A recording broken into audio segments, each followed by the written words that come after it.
महाराज पुरुषस्य यत् कार्यं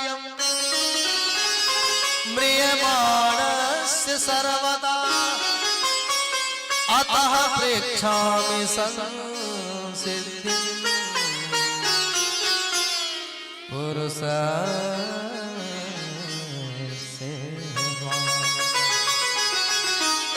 अतः प्रेक्षामि संसिद्धिं योगिनां परमं गुरु।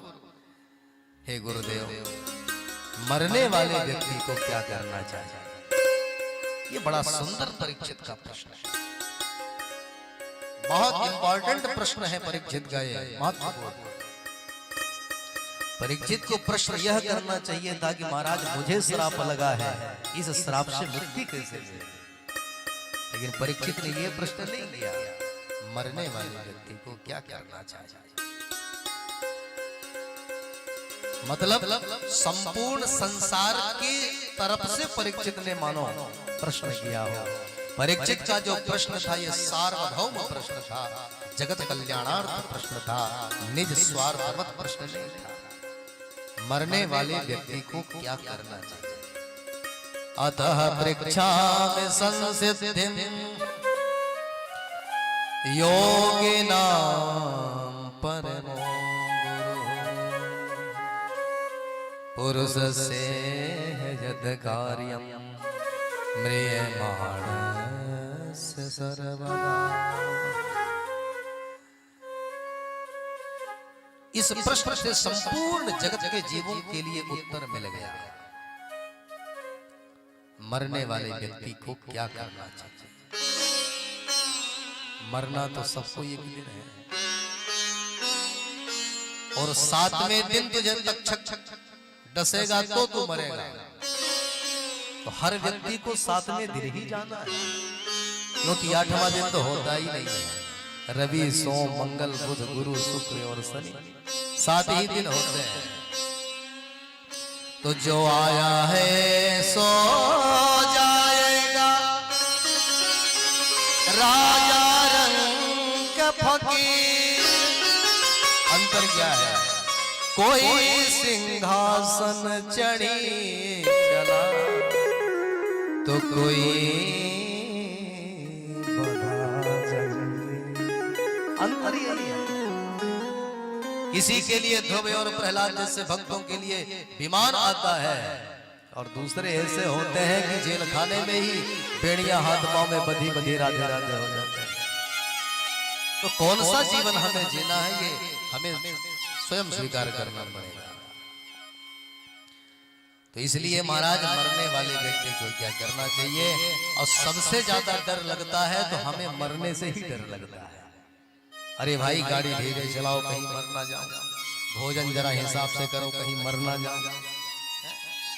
ज्यादा नदी गहराई में मत जाओ, कहीं मर ना जाओ। खाइयों में मत जाओ, कहीं मर ना जाओ। ऊपर ज्यादा मत चढ़ो, कहीं मर ना जाओ।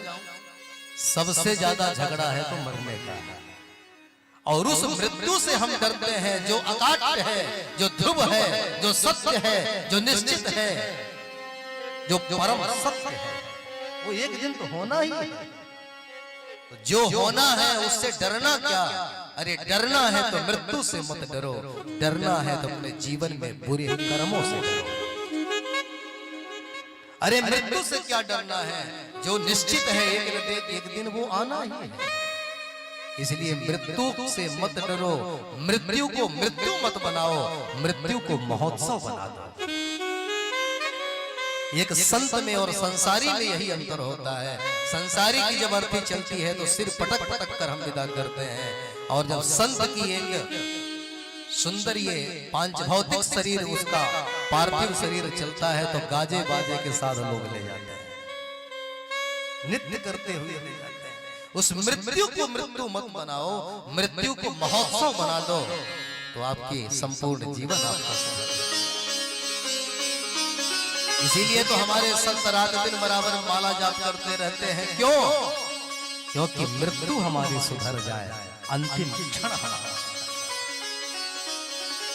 जन्म जन्म मुनि जतन कराही,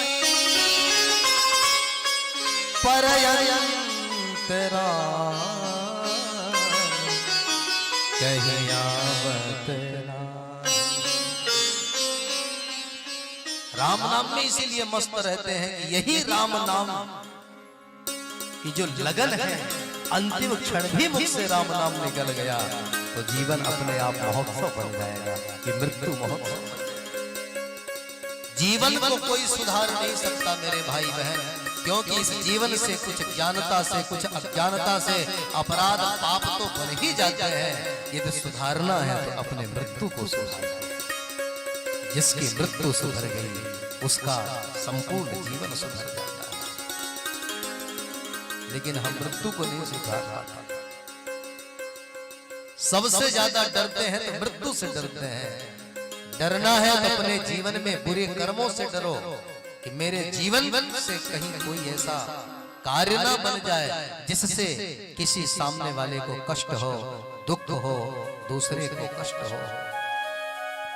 हम स्वयं कष्ट भोग सकते हैं लेकिन मेरे द्वारा दूसरे को कष्ट नहीं होना चाहिए। ये सद्भावना होनी चाहिए, तब हमारी मृत्यु महोत्सव बने। तो अतः पृच्छामि संसिद्धिं योगिनां परमो गुरुः पुरुषस्य यत् कार्यम् म्रियमाणस्य सर्वदा। हे प्रभु गुरुदेव, मरने वाले व्यक्ति को क्या करना चाहिए? परीक्षित ने कहा, श्री स्वामी सुखदेव जी ने कहा, परीक्षित वास्तव में तुम्हारा प्रश्न बड़ा सर्वोत्तम है। वरीयाने सते प्रश्न कृतो लोकहितं नृपा आत्मविद सम्मतः पुंसा श्रोतव्या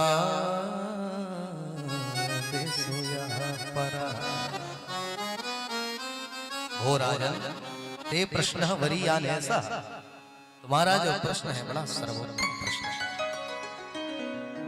क्योंकि आपके इस प्रश्न के माध्यम से संपूर्ण जगत का कल्याण होगा।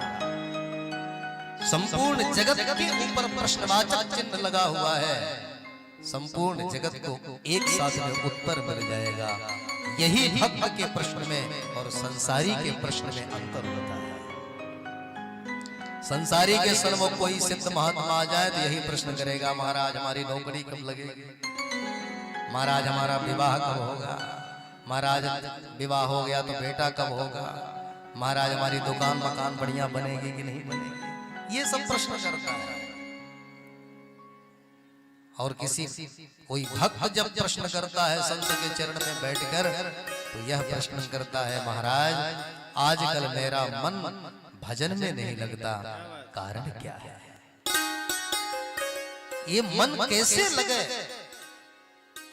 ये शरीर यूं ही चला जा रहा है, जीवन यूं ही व्यतीत हो रहा है। इस शरीर की सफलता तो केवल भजन से है महाराज, लेकिन भजन होगा कैसे? कैसे भजन हो? भजन की विधा क्या है? भजन की पद्धति क्या है? भजन का नियम क्या है? महाराज ये प्रश्न करता है। प्रश्न करने वाले को ये देखना चाहिए कि किसके सामने हम बैठे हैं और प्रश्न कैसे करना चाहिए। भाई जो महात्मा कभी पत्नी का मुख तक नहीं देखा, उसे क्या पता कि बेटा बेटी कैसे होते हैं? और उस महात्मा के पास में बैठकर कहो, महाराज हमारे बहू को बेटा नहीं हो रहा है, वो क्या पता? अरे हॉस्पिटल में जाओ तो अलग अलग मर्ज के अलग अलग विशेषज्ञ डॉक्टर होते हैं।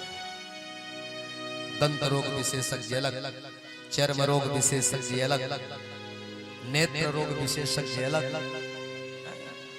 तो अलग अलग मर्ज के अलग अलग डॉक्टर होते हैं।